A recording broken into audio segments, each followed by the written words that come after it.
All right, we're back, everybody. I'm calling a special meeting to order on Monday, March 27th. Replace the Chief Finance and Business Service Officer with an Assistant Superintendent of Operations. The work of the Chief Finance Business Service Officer has evolved to expand duties far beyond the business services to include community engagement, data analytics, and project management. The administration is recommending the change to reflect this reality. With that, I'm going to turn it over to you. Yeah, Dr. please. Hills. Thank you. Yes. Thanks for having this special meeting. As you know, Mr. Tess is retiring. We all, admire the skills, the experience he's brought to this role. As we posted and interviewed for finance officers, we found that the skill set, the experience that was there didn't match what's currently being done and what we currently need. And so we did a little bit of research, and we feel that changing the position to Assistant Superintendent of Operations would draw from a broader pool, probably the pool that has the skill set that we really need. So that's why we're bringing that to you tonight. If you approve this, we would post this tomorrow. We've had some interest expressed by some candidates in the region. I'll put the motion forward and then we're going to ask questions on that. I'm seeking a motion to approve the job description for the Assistant Superintendent of Operations as presented. I'll second that. Okay, questions? So just to clarify, so we put in posting out to replace Mr. Tess with his current duties, essentially, Chief Business and Finance Officer. Right. We didn't get, if I hear this correctly, we didn't get any candidates that possessed the right skill set and or experience to fill that. So we're going to change the job description with the bullet items here and then recast the net, hoping that we get candidates that meet these skill sets. Correct, with also a different certification. This would not require the 08 business manager license. Could be a superintendent's license. And that's where we think we might get a broader pool. So I guess I'm concerned or confused if we didn't need or didn't want, I have to think how to ask this, that those skill sets and services during the first posting, why did we post it that way? If we really wanted this, why didn't we jump to this? We have these same requirements. We did not offer it, one, as an assistant superintendent, which is a very desirable position, and two, we thought we would get the skill sets, the experience we needed by seeking a chief finance officer. I don't know, okay. I'm just trying to process this in my head because it seems like we're altering the job description to go get somebody with skill sets that we think is out there rather than staying focused on the skill sets that we need for the district. These are the skills we need for the district. Okay, then back to my question, why didn't we go this route first? We posted it this way. It really just, one of the main changes was the licensure requirement. Moving from an 08 to, it could be an 08 still, but it would be an 01. And again, changing the title to the assistant soup also adds some attractiveness to the role. So the licensing change, what benefit do we get today from having the license that Mr. Tess has versus going to an 01? Benefit of an 08 versus an 01? Well, I guess I couldn't speak to that. I don't know. Do you know? Yeah. Yeah, sure.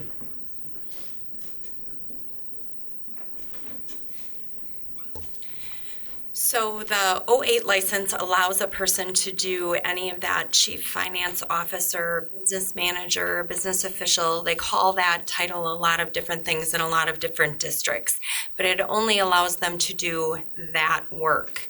What we found from the posting and the candidates that we received, just to clarify, we had one candidate that would have met the expectations. We offered that position and she turned us down and decided to stay where she's at because they did some adjustments for her there. The remaining candidates left did not possess what we need and what we currently have and what the job description really was looking for. And so by going to the assistant superintendent, you're going to get an O1 or an O8. So we might get somebody who's licensed as a business official. We also could get somebody who's licensed as a superintendent who, as a superintendent license, has the certification and allowability for them to do finance-related things as well as any other position in a district.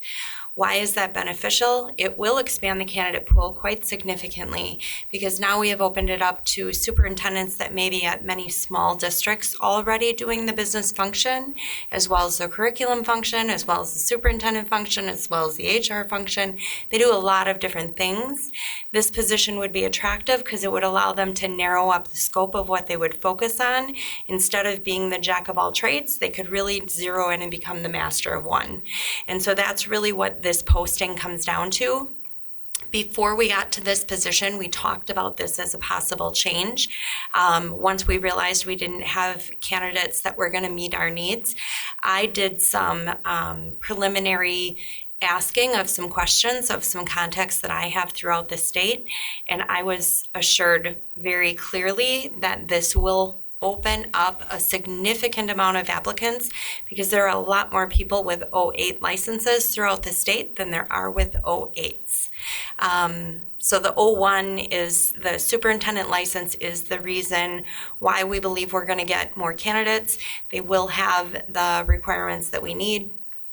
And we've got an amazing business services staff as a whole. So we're really looking for that person to lead and facilitate all of that work, just like Mr. Tuss does. So do we or do we not need somebody to perform those skills and tasks that you said fall under the O8 license? We do, and an O1 can also perform those same tasks. But before, the way we posted it, the person had to have an O8. And individuals who already have a superintendent's license and have the ability to do that would not have been drawn to the position the way that it was described in the prior job description. They wouldn't have thought of that as an opportunity for them. They would have likely thought of that as potentially backstepping, which is not really what it is. So we're just really describing it the way that the position has been implemented, I guess I would say, from Mr. Tuss. In other words, we're getting a lot more with him than we would with many, many other O8 candidates. Once upon a time, there was an assistant or deputy superintendent in this district, which was reduced.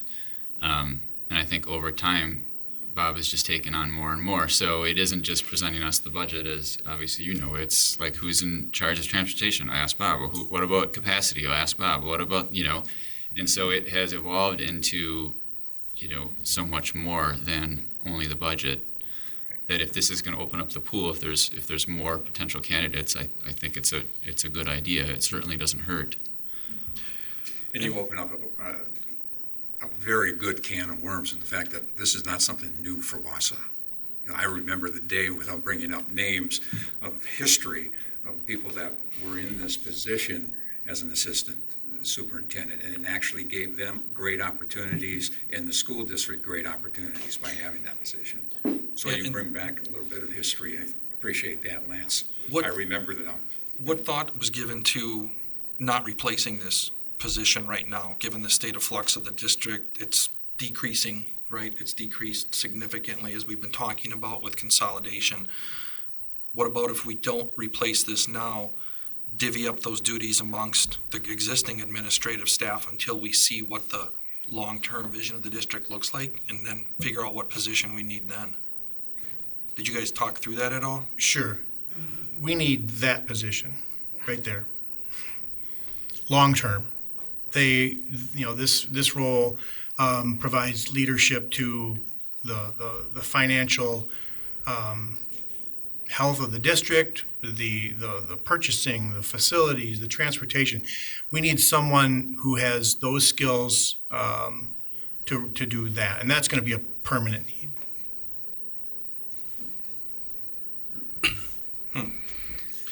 We're consistently asking other groups to do more with less. I think you've heard that tonight. We used to have an assistant soup who did a lot of this. That was 15 years ago, at least 15 years ago. And like I said, obviously the district has decreased in size since then. So at some point we have to, I think, start looking at administrative functions and figuring out how do we get more with less out of them too. Every time one leaves, it seems like our first go-to is just to automatically replace. I'm just curious if we have those conversations about splitting duties up and figuring out how could we get more efficient at the administrative level. Yep, and you'll recall that we tried to do that with the HR position a few years ago. We tried it that way. That didn't work, and we've learned the necessity of having a person in, qualified, effective person in that role. How many people are on the finance staff currently? Sure. Yeah, would you? Sure.